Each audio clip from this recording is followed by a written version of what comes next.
Hey guys, this is Miles from Swiss Crypto Podcast, and in this video I'm gonna talk about the different traces of adoption that we can already see in the economy when it comes to crypto. So stay tuned and let's get into it. Before we start, quick disclaimer as always, I'm not a financial advisor and whatever I say should not be taken as any legal tax or financial advice. Please always do your own research before you invest into anything.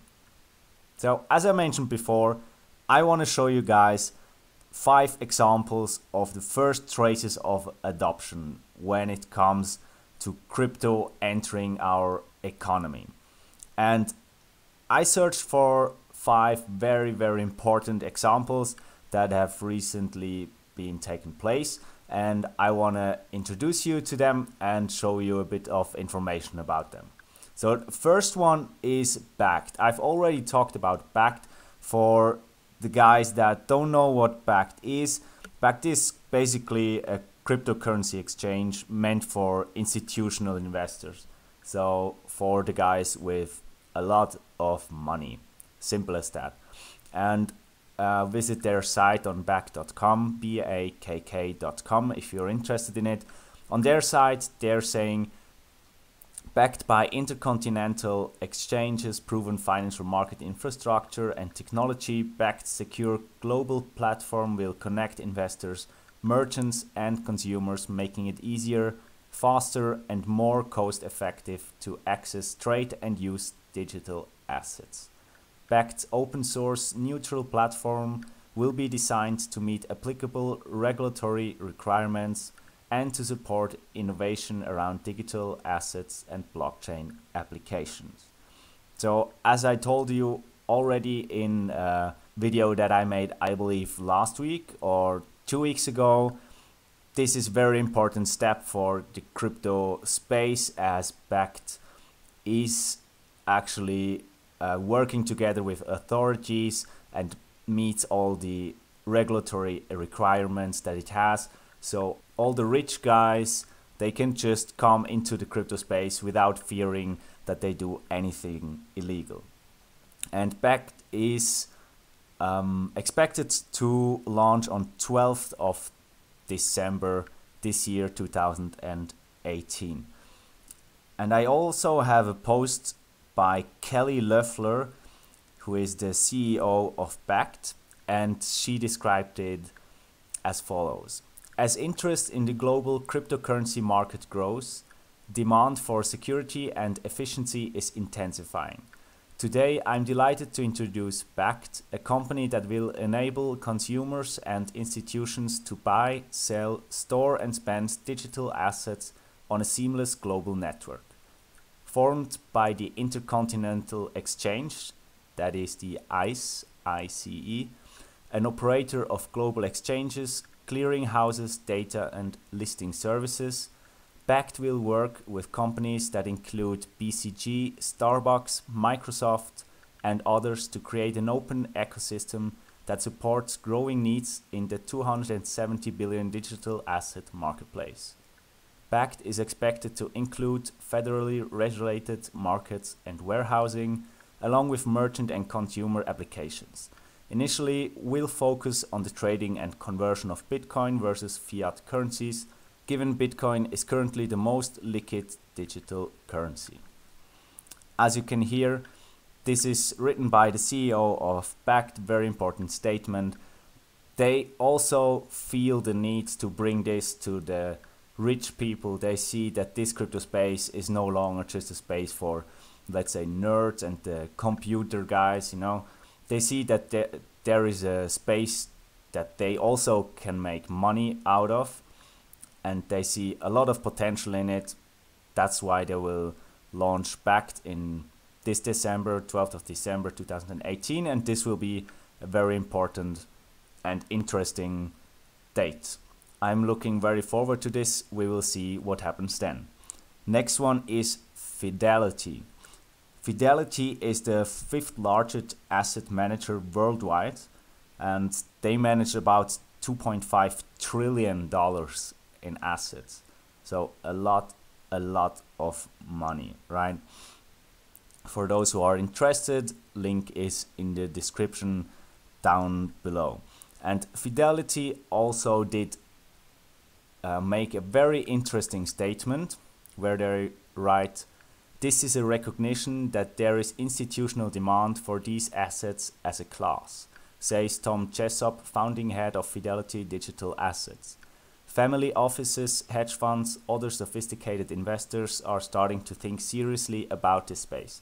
As I already told you guys, the rich guys and the institutional investors are also coming into the crypto space.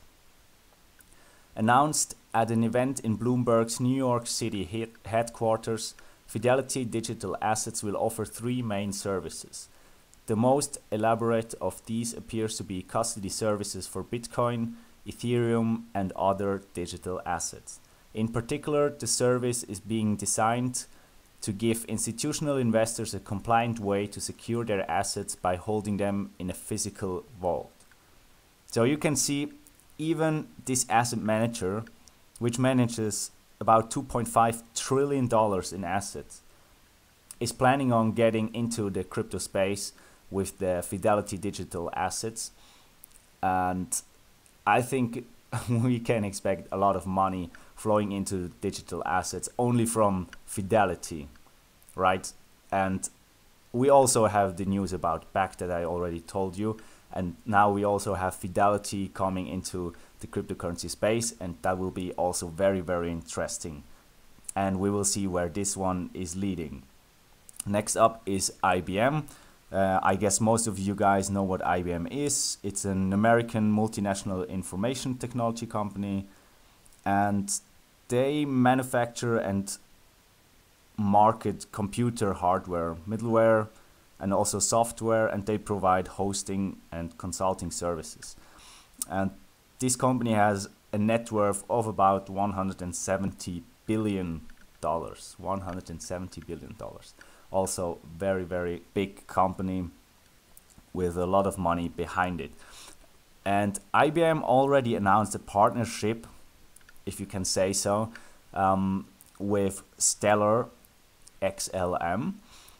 And they did a post about this where they write, "The new solution called IBM Blockchain WorldWire combines the Stellar blockchain with digital assets to make instant money transfers of guaranteed value possible."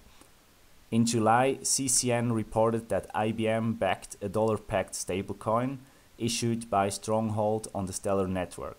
So they already issued a dollar-pegged stablecoin before, also made by IBM and also on the Stellar network.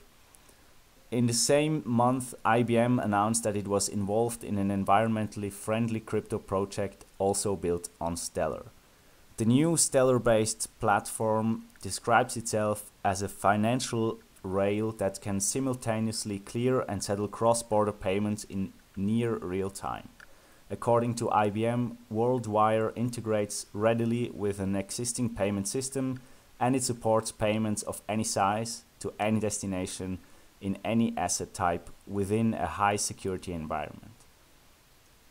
So this one shows that also very big companies as IBM with a net worth of over $170 billion are very interested in blockchain and also the cryptocurrency space. As you can see here with this example, with IBM working together with Stellar and using their protocol to make money transfers worldwide easier. Next up is also concerning money transfers. This one is about Temenos. For those that don't know, Temenos is a company that's based in Switzerland, Geneva, and it's specializing in enterprise software for banks and financial services. Temenos serves over 3,000 financial institutions in over 145 countries across the world, and they also claim to be used by 41 out of the top 50 banks worldwide. So if that's true, don't take me on my word, but they stated like this. That means they are used by practically every top bank in this world. So every bit of money flows through their software that the banks use to transfer the money within each other, or if you want to send money to a friend, you'll also use the software made by Temenos. And they also announced, that was a while back, some months ago back, that they will partner with Ripple or use one of Ripple's products. I believe Xcurrent or Xrapid, I'm not sure about that. They announced this. They also wrote a post about this one, but you can't find it anymore. At least I wasn't able to. Probably you'll find it if you do some more research. Please write that in the comments if you find something. I'm pretty sure they took it down as it was a bit too early to present this, but I think we can still expect them to work together, or Temenos using one of Ripple's services. So this one is also very interesting. They're also working on the same problem as we had before with IBM. They want to make banking transfers easier, faster, and less costly. Last one, and for me actually most important one, is Forbes, that are now listing a crypto section where they post news about crypto and also do some analyzing stuff. For those that don't know, Forbes is a bi-weekly business magazine and an online site, and they have a reach over 27 million people in a month. So more than 27 million people read their papers or newspapers or online monthly. That's a lot of people and a lot of influence that Forbes has. And as I told you, they recently launched a section where they only talk about crypto and blockchain. And as it was stated in Crypto News, the new portal offers up-to-the-minute comprehensive data on the top 200 cryptocurrencies by market cap. This includes trading volume data from 31 cryptocurrency exchanges, including Binance, BitMEX, and many other prominent names in the space. Forbes Crypto Markets also includes content from interviews and articles from Forbes, as well as real-time newsfeed aggregating content from leading news organizations and companies. Forbes will also leverage its unrivaled access to data to publish 4 different crypto market indices, including the top cryptocurrencies, top 10 global, top 30 global, and top 10 blockchain and dApps global. So guys, you can see this one is very, very big news. That means that the business magazine of the rich people finally decided that the crypto space is something that other people, other rich people can make money out of, and they are now posting news every now and then. I haven't been there a lot yet, but I will most probably visit this site a bit more just to stay updated how the very rich people get informed about cryptocurrency news. So I hope you enjoyed the insight into those 5 traces of adoption. Like the video, subscribe, and see you in the next one.